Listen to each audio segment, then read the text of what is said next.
오늘도 매일의 기도를 통해 하나님께 더 가까이 나오신 여러분을 환영하고 축복합니다.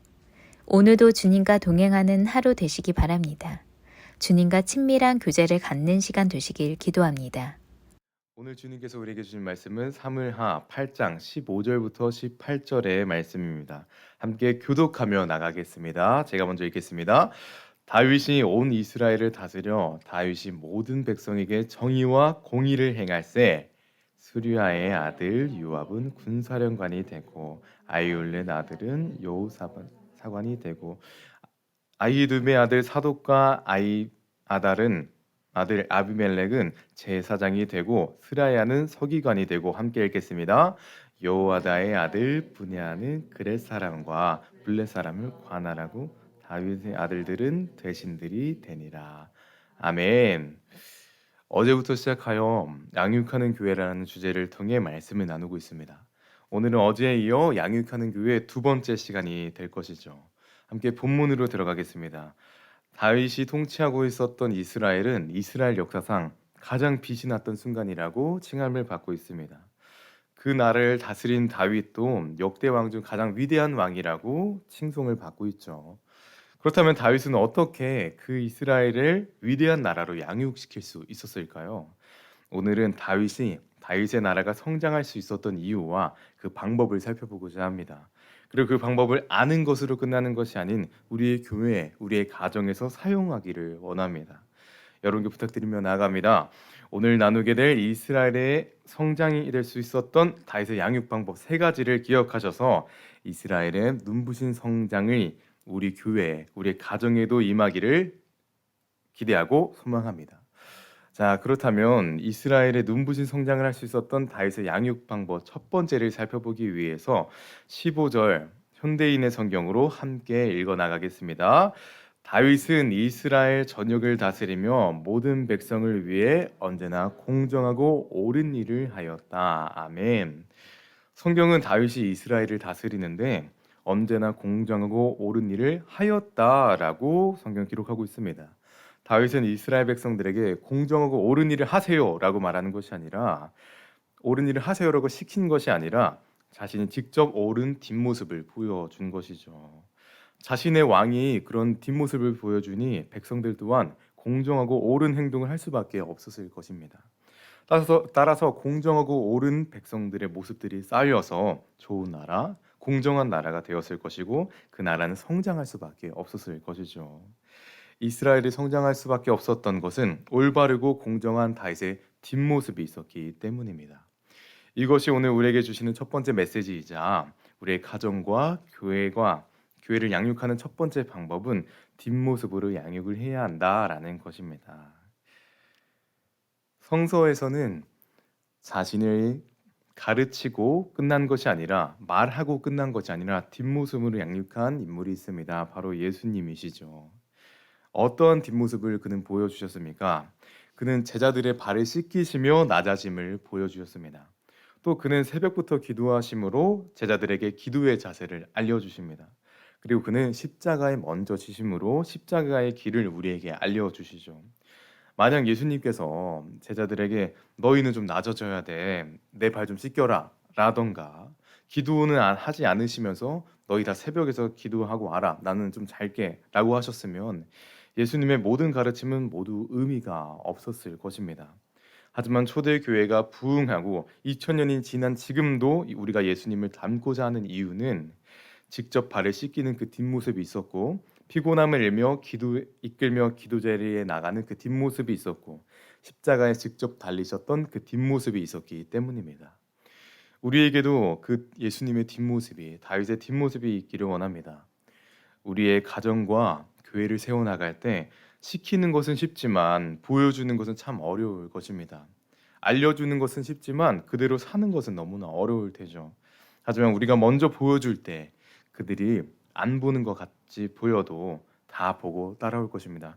여러분께 부탁드립니다. 뒷모습으로 제자들을 양육하는 것처럼 뒷모습으로 이스라엘을 세운 다윗처럼 뒷모습으로 가정과 교회를 세우시는 여러분 되시기를 간절히 소망합니다. 자, 오늘 두 번째 메시지를 살펴보아야 하는데 다시 성경으로 돌아오겠습니다.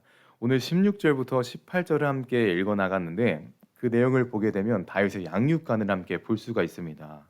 성경에 기록되어 있기를 다윗은 요압을 군대 총사령관으로, 여호사밧을 역사관으로, 사독과 아히멜렉을 제사장으로, 사리야를 궁중 서기관으로, 브니아를 경호대장으로 세웠다라고 말하고 있습니다. 이것을 통해 볼 수 있는 다윗의 양육관은 다윗은 누군가를 세우는 양육관을 가지고 있다라는 것이죠. 이것이 오늘 두 번째로 볼 메시지이자 우리의 가정과 교회도 다윗의 왕국처럼 성장하는 은혜가 있기를 원한다면 누군가를 세우는 양육이 있어야 한다라는 것입니다. 우리는 누군가를 세우는 양육을 해야 하는 것이죠. 그런데 그게 참 어렵고 힘듭니다. 나의 입지를 좀 내어주는 것 같아서 어려울 수도 있고, 혹은 그들이 잘해낼 수 있을까 걱정이 되기도 하고, 일을 맡기는 것에 미안하기도 하면서 이런 여러 가지 이유들 때문에 우리는 누구를 세우는 일이, 그리고 다음 세대를 세우는 일이 부담스럽고 어렵습니다. 그러다 보면 누군가를 세우는 것을 포기할 때가 있을 때가 있죠. 하지만 누군가를 세우는 일, 이것은 다음 세대, 세워지는 누군가를 위해서도 해야 하는 일이지만 사실은 우리를 위해서도 해야 되는 일입니다. 누군가를 세우는 것이 심리적으로 큰 도움이 되기 때문이죠. 교육을 전공하는 분들은 교육 심리학을 공부하게 되는데, 교육 심리학에서는 에릭센이라는 저명한 심리학자가 있습니다. 그가 주장한 내용은 어떠한 것이냐면, 인간은 어릴 때부터 성인이 되기까지 각각 필요한 심리적인 도움이 되는 필요한 요소들이 있다라고 합니다.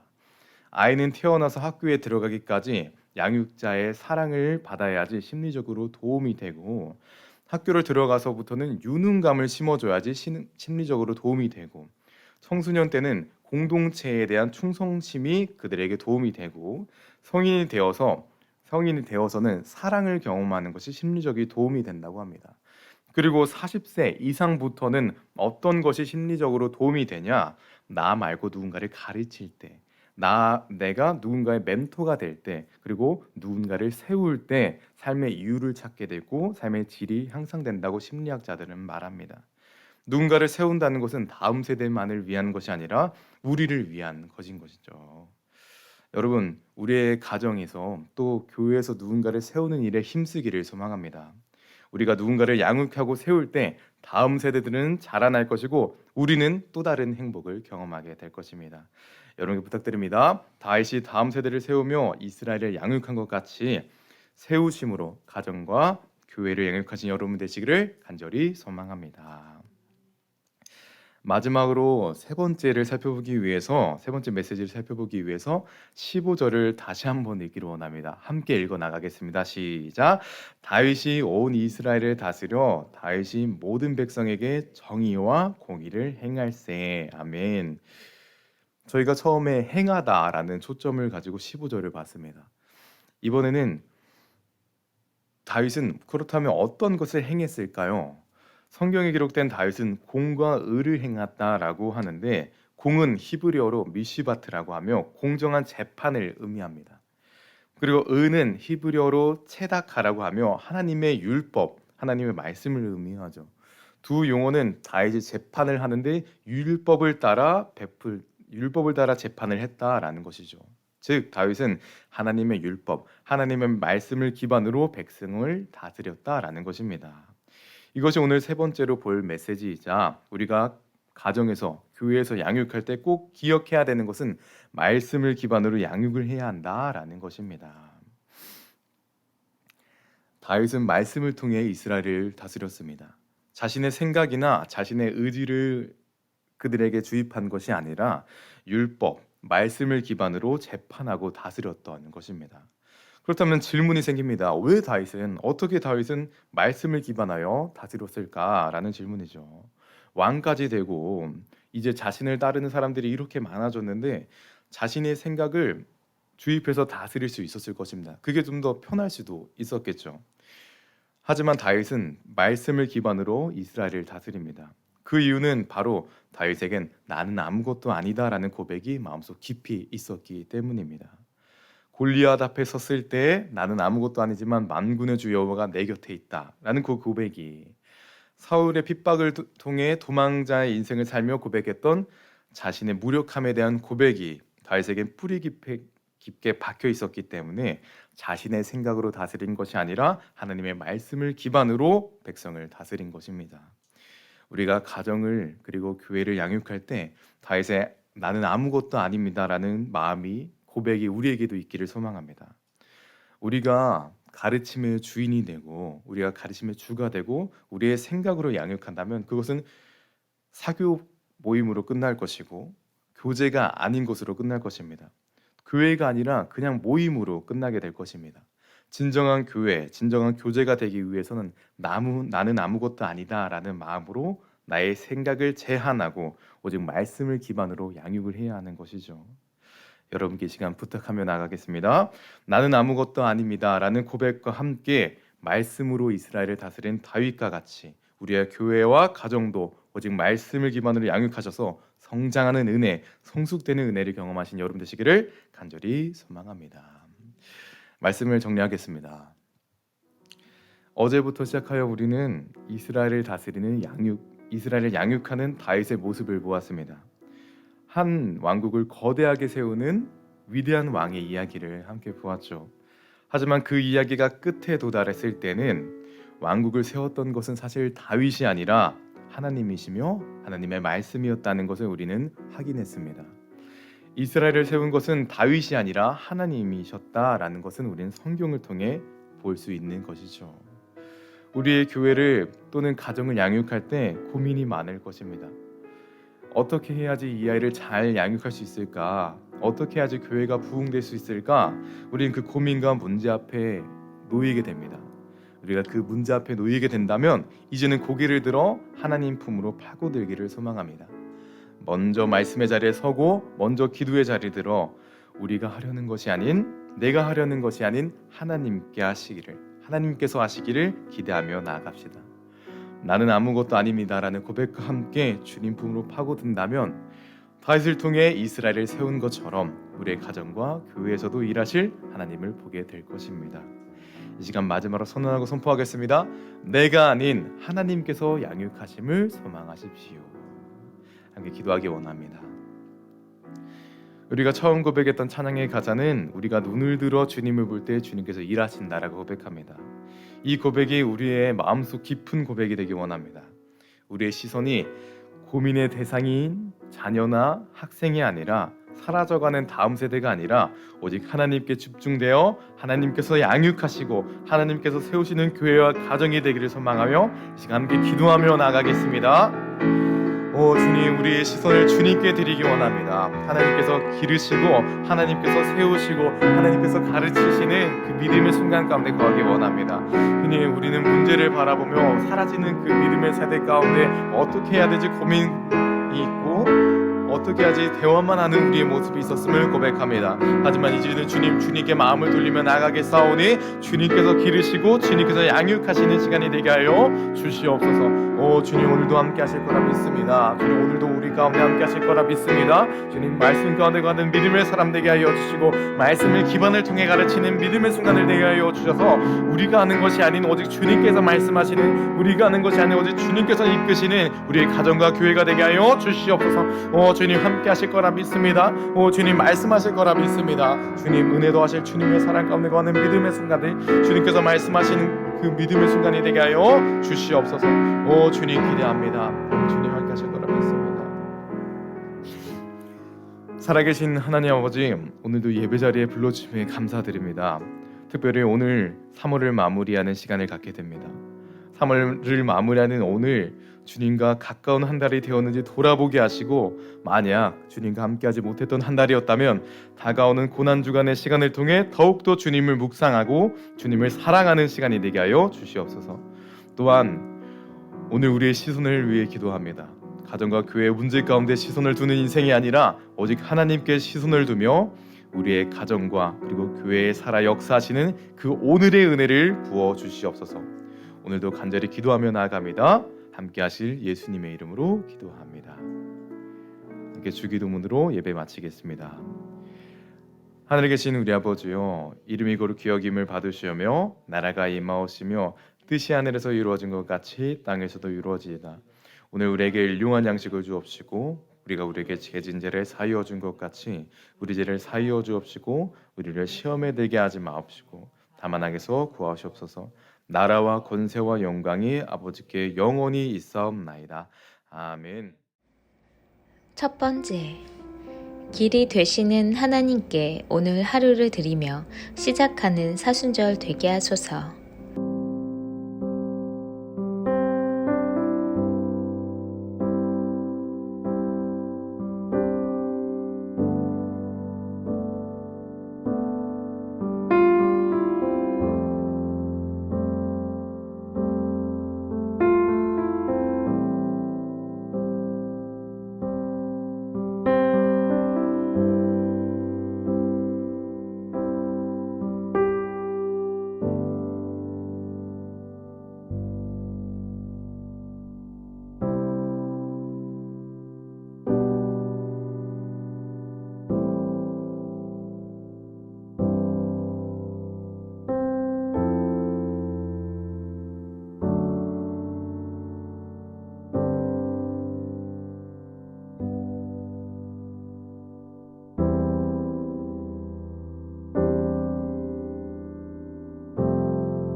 두 번째, 바쁠수록 하나님의 은혜를 구하게 하소서.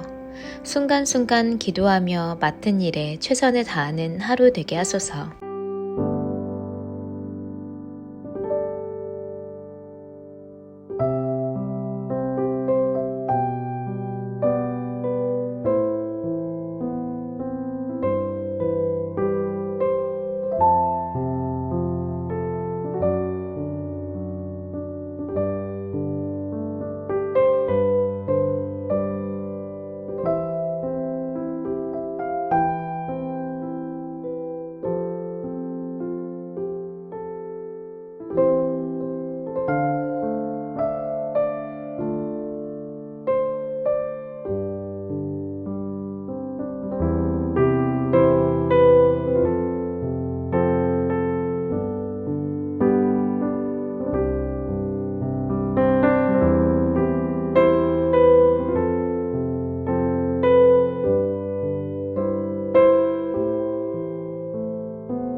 세 번째, 오늘 하는 일들은 오늘 열매를 보기 위한 것이 아니라 오늘 씨를 심어 훗날 열매를 보기 위한 것임을 알게 하소서.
네 번째, 조급한 마음을 버리고 하나님의 눈으로 멀리 바라보며 하나님의 일하심을 기다리게 하소서.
다섯 번째, 예배를 통해 주님의 은혜 없이는 단 한순간도 살 수 없음을 고백하게 하소서. 주님이 내 삶의 주인이심을 알고 순종하게 하소서.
하나님께서 우리의 기도에 영광 받으셨습니다. 이제는 우리의 삶을 통해 하나님의 영광이 되시기 바랍니다.